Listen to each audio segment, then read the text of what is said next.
Hi, so this video is going to be on setting up an indoor cage for a guinea pig and the things that you might want to include in it, and the things you might not want to include in it, I guess.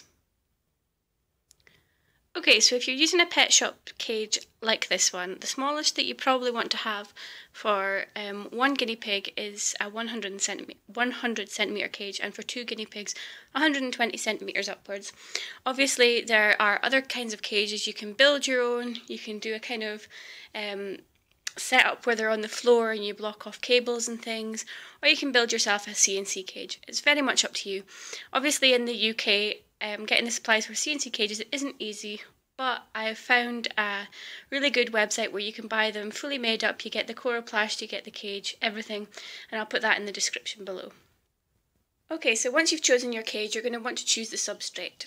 As you can see in here, I'm using meadow hay? I'm using sawdust. Okay, so the shavings that I use are snowflake wood shavings. Sorry it's sideways, I can't really turn it the other way because the bag is actually open. But snowflake wood shavings, and I buy this in Home Bargains for about £1.69 for the large bag. It's super compressed and is dust extracted, it's kiln dried, it's not pine, it's perfectly safe. I've done videos on this before, but people freak out a little bit about wood shavings. Outside the UK, I really don't know, but brands like this in the UK are perfectly fine. Guinea pigs in their natural environment come from quite a dusty, dirty area, and the same with rabbits. Rabbits live down holes, dig in the dirt, that kind of thing. It's not going to harm them. Okay, so the next thing you're going to really need in your cage is somewhere for your guinea pigs to hide. If you get a FOR cage like this, they come with either what they call a pub house, where it's kind of like a built-in house, and it's just got a kind of opening where they go through, or you get this one where it's like a platform. This does come with a piece of plastic that goes on the front here, but I do actually take that off because it makes it quite difficult to interact with your guinea pigs and to bond with them, and it means lifting up this platform and lifting up the cage just to get your guinea pig out, which seems a little bit silly. So, and the main thing with guinea pigs is that they've got a roof over their head. So as you can see, even with the front of this platform off, it's got three sides, and it means that they can get under there. If there's any squabbling, a guinea pig can run out. Other huts you might want to buy could be made out of wood, like these wooden logs. These are really good because it also gives the guinea pigs a boredom breaker. They can climb on top of it and they can also chew it. You can also make your own ones like this. This was just a storage basket. I cut out the front, so that's cheap and easy, especially if you already have one. You can also buy plastic ones like this from pet shops. These are called an igloo, are quite popular, and they have ventilation holes on the top. Another particular favourite of my guinea pigs are cardboard boxes. Again, they like to go on top of them, inside them, and chew them. They absolutely destroy them. I pick these up in Lidl's. You can just take them, walk out for free. So again, that's a very cheap option. Okay, so the next thing you're going to need is a food bowl. I'm not going to talk about food in this video because I am going to be doing a guinea pig food video over the next week, so if you look out for that, that'll be coming soon. Again, the FOR cages come with a bowl, and they're shaped so that they can go in here and your pet doesn't tip them over, which is really good. So yeah, I recommend using that if your cage comes with it. And you can also take it off. You could use that for the food bowl and pop this bowl down here and put their vegetables in it, so that's really handy. Okay, another one I recommend if you've got more than 2 guinea pigs, or even just 2 guinea pigs, getting a double cat bowl, and that also prevents squabbling, which can happen quite a lot with boars. Another favourite of mine are ceramic ones because it means they don't tip them over so easily, and here's one I got from Zoo Plus and one from the Woodlands range at Pets at Home. Okay, and again, relating to food, you're going to need a hay rack or somewhere to store their hay. You can of course just put the hay on the ground, you can put it in a litter box. As you can see, I've got a litter box here. This is just a cat size one. This is optional.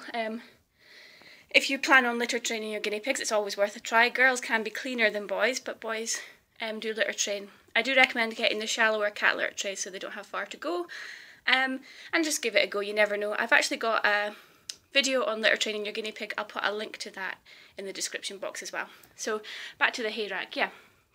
Again, the shop bought cages, they do tend to come with hay racks. This is a navy blue one. It came with another cage, but the FOR ones do come with hay racks.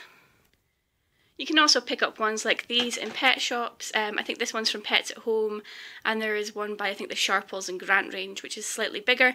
These are also handy to have just as a spare, to put outside in their runs, or to fill with vegetables. Okay, one of the final cage essentials is a water bottle. Again, with the FOR C&C cage, they come with these water bottle holders. The bottle just clips on here. But you can just buy these bottles, buy any bottle. You do want to buy a rabbit-sized one for guinea pigs, and make sure that they've got a fresh supply of water. Okay, so the last thing you might want to include in your guinea pig's cage when you're setting it up for a new arrival is some toys, or are some toys.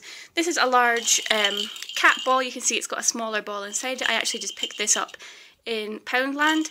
I don't recommend getting the smaller balls, like the pink one inside there, because guinea pigs can actually get their teeth stuck in them, and they do tend to just ignore them really. But the bigger ones, they can knock about with their noses, and a few of my guinea pigs do really enjoy knocking them around. Okay, you might want to get some hanging toys that they can chew on. This is a loofah and I think rattan toy. You can see it's kind of supposed to look like a carrot, I think. I got this just a few weeks ago. They haven't shown that much interest in it, but my guinea pigs are more into chewing cardboard boxes and things. However, this is by Sharples and Grant, again from the small furry range, I think, and only cost a few pounds. And if they don't play with it, it kind of brightens up the cage a little bit. Okay, and one of the final things that I think is an absolute must for a guinea pig cage, guinea pig run anywhere, are tunnels. My guinea pigs absolutely love tunnels. They love to hide in them, run through them, climb on them, nibble them.